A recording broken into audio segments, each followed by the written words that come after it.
Hello friends, let's enjoy study with Pawan channel में आपका स्वागत है। आज मैं लेकर आया हूँ क्लास 7 का साइंस का चैप्टर नंबर 12 अम्ल क्षार और लवण।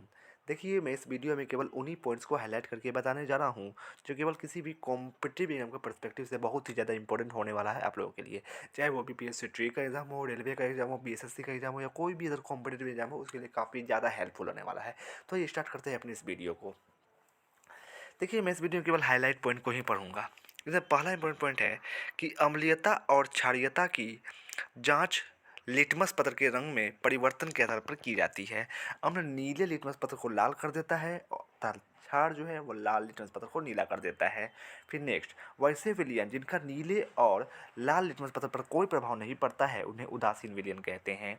फिर नेक्स्ट आइए कि जब किसी अम्लीय विलयन में क्षारीय विलयन को मिलाया जाता है तो दोनों विलयन एक दूसरे के प्रभाव को उदासीन कर देते हैं।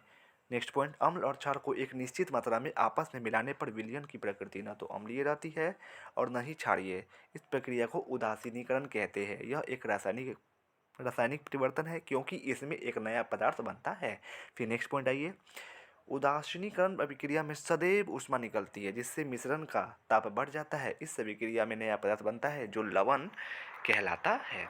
फिर आइए नेक्स्ट पॉइंट में चलते हैं। अम्ल प्लस क्षार को मिलाने पर क्या होगा? लवण तथा जल बनेगा प्लस ऊष्मा भी मुक्त होती है। उदाहरण लीजिए, HCl यानी हाइड्रोक्लोरिक अम्ल, वह एक अम्ल है, प्लस NaOH यानी सोडियम हाइड्रोक्साइड जो कि एक क्षार है।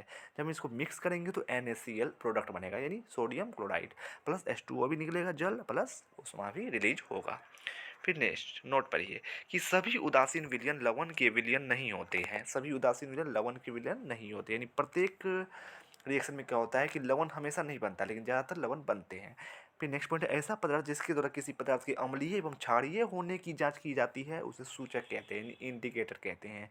फिर नेक्स्ट पॉइंट, अम्ल प्रायः स्वाद में खट्टा होता है, क्षार प्रायः स्वाद में कड़वा होता है तथा इसका स्पर्श साबुन जैसा होता है।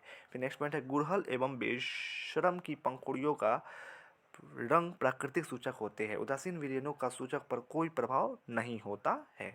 फिर नेक्स्ट आइए कि अमाशय में हाइड्रोक्लोरिक अम्ल यानी HCl पाया जाता है लेकिन अम्ल की अधिकता होने पर अपाचन अथवा गैस्ट्रिक हो जाता है। इससे मुक्ति पाने के लिए प्रति अम्ल यानी एंटासिड यानी दूधिया मैग्नीशिया का व्यवहार किया जाता है। हम लोग खाते हैं दूधिया मैग्नीशिया। फिर ये नेक्स्ट पेज पर चलते हैं। प्रति अम्ल क्या होता है? एंटासिड। तो अमाशय की अत्यधिक अम्लीयता दूर करने वाले पदार्थ को ही प्रति अम्ल कहा जाता है। जैसे मैग्नीशियम हाइड्रोक्साइड यानी MgOH का होल टू क्या है? वो एक एंटासिड है।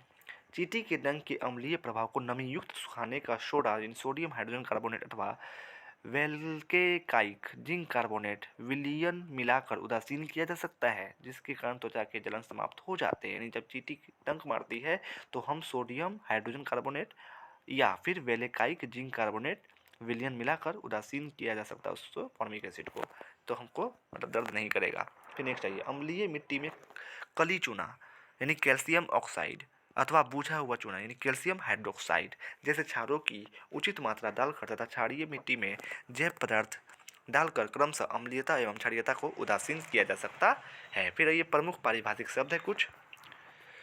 गुड़हल यानी उड़हुल जिसको चाइना बोलते हैं, यह एक प्राकृतिक सूचक है। फिर तनु क्या होता है? तो अम्ल तथा पानी के मिश्रण को ही क्या बोलते हैं? तनु अथवा तनु घोल कहते हैं।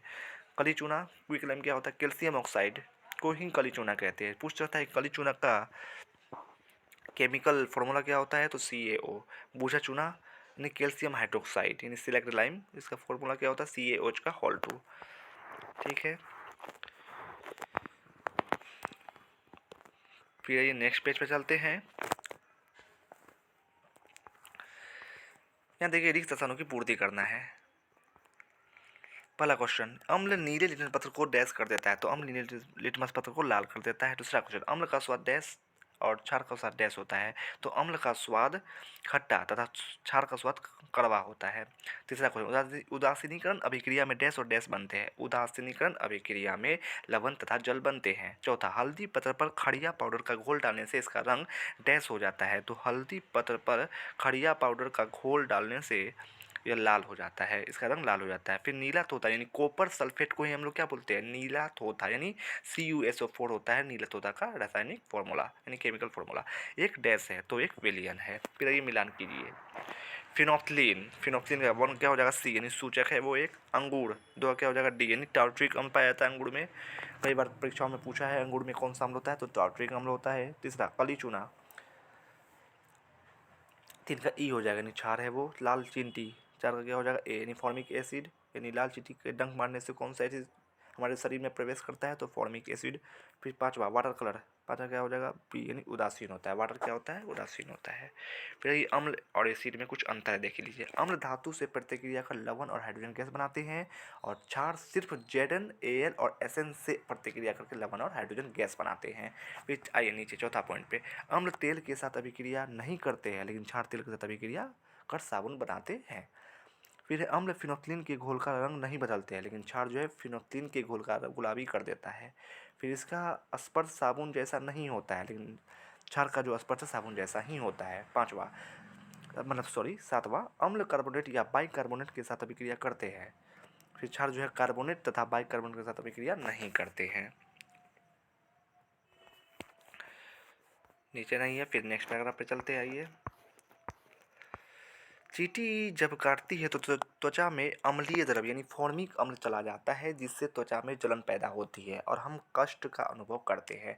अब कष्ट से मुक्ति पाने के लिए त्वचा पर कैलेकाइन यानी जिंक कार्बोनेट का विलयन चढ़ाया जाता है, जिससे कैलेमाइन फॉर्मिक अम्ल से अभिक्रिया कर उसे उदासीन कर देता है और त्वचा की जलन समाप्त हो जाती है। फिर नेक्स्ट आइए, धातु के ऑक्साइड यानी Mg क्या है, धातु है, उसका ऑक्साइड क्या होगा MgO, और अम्ल की अभिक्रिया यानी HCl यानी हाइड्रोक्लोरिक अम्ल से जब मिलाते हैं उसको तो क्या बनता है, लवण तथा जल बनते हैं, यानी MgCl2 + H2O बनता है। फिर आइए नेक्स्ट पेज पे चलते हैं।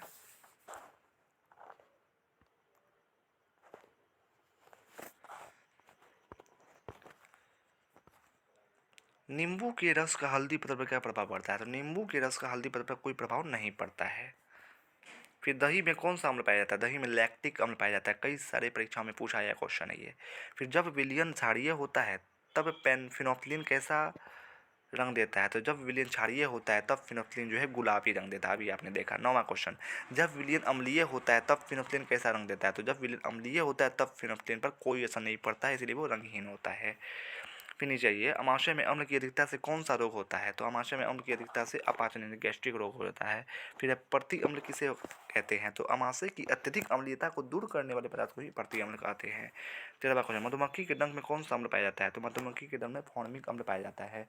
कैलेकाइन का रासायनिक नाम क्या है, तो कैलेकाइन का रासायनिक नाम जिंक कार्बोनेट है।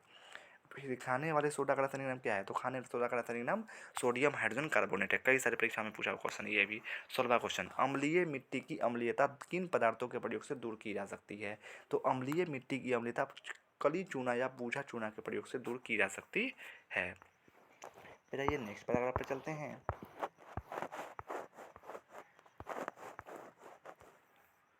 कार्बन डाइऑक्साइड अम्लीय है या क्षारीय, तो कार्बन डाइऑक्साइड अम्लीय गैस है। फिर 20वां क्वेश्चन, जब कार्बन डाइऑक्साइड गैस जल में घुलती है तो कौन सा अम्ल बनता है, तो जब कार्बन डाइऑक्साइड गैस जल में घुलती है तो कार्बोनिक अम्ल यानी H2CO3 बनता है। फिर आइए नीचे, सल्फ्यूरिक अम्ल का फॉर्मूला होता है H2SO4। फिर सोडियम हाइड्रोक्साइड का होता है NaOH, पोटेशियम हाइड्रोक्साइड का होता है KOH।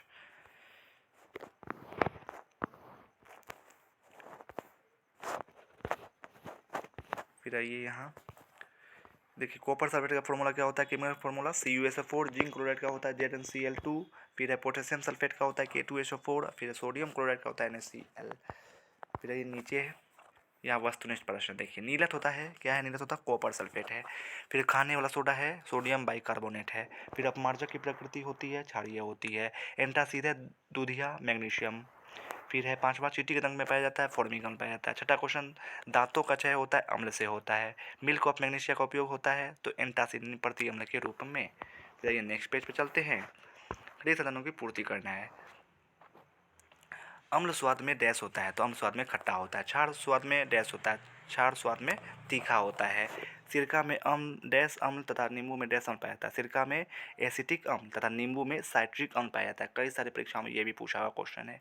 चौथा क्वेश्चन, अम्ल और क्षार की अभिक्रिया से डैश तथा डैश बनता है। अम्ल और क्षार की अभिक्रिया से लवण तथा जल बनता है। पांचवा क्वेश्चन, अमाशय में डैश पाया जाता है। अमाशय में हाइड्रोक्लोरिक अम्ल यानी HCl पाया जाता है। शक्कर का विलयन या स्टार्च का विलयन डैश होता है। तो शक्कर का विलयन या स्टार्च का विलयन उदासीन होता है। सातवां क्वेश्चन, सोडियम क्लोराइड एक डैश है। सोडियम क्लोराइड एक लवण है। फिर ये मिलान करना है। सिरका, सिरका क्या हो जाएगा, वन का हो जाएगा सी यानी स्वाद में खट्टा होता है। दूसरा सोडियम क्लोराइड तो क्या हो जाएगा ई यानी समुद्र का मुख्य लवण है ये। तीसरा दूधिया मैग्नीशियम, तीन का क्या हो जाएगा एफ यानी लाल निटन को नीला कर देता है। चौथा क्षार प्लस अम्ल क्या बनेगा, क्षार का हो जाएगा यानी लवण प्लस जल बनेगा। पांचवा है जिंक कार्बोनेट, जिंक कार्बोनेट क्या हो जाएगा पाँच का बी यानी कैलेमाइन को ही बोलते हैं हम जिंक कार्बोनेट। फिर अब छठा है फॉर्मिक अम्ल, छठा क्या हो जाएगा डी यानी मधुमक्खी के डंक में होता है फॉर्मिक अम्ल। तो वीडियो कैसा लगा कमेंट्स में जरूर बताइए। अगर अच्छा लगा हो तो प्लीज़ प्लीज़ प्लीज़ मेरे चैनल को सब्सक्राइब करें, शेयर करें, लाइक एंड कमेंट्स जरूर करें। बाकी मैं क्लास 6 का सारे सब्जेक्ट का हिस्ट्री, ज्योग्राफी, सिविक्स और साइंस का भी वीडियो बनाकर अपने चैनल पर डाल चुका हूँ, वहाँ जाकर देख सकते हैं, या फिर मैं उसका लिंक अपने डिस्क्रिप्शन बॉक्स में डाल दूँगा, वहाँ जाकर भी देख सकते हैं। बाकी मैं क्लास 7 का भी साइंस का बाकी चैप्टर का, हिस्ट्री का, ज्योग्राफी का और सिविक्स का भी लिंक मैं अपने डिस्क्रिप्शन बॉक्स में डाल दूँगा, वहाँ जाकर देख सकते हैं। सब्सक्राइब करें बाकी नेक्स्ट क्लास के वीडियो के लिए। Thanks for watching.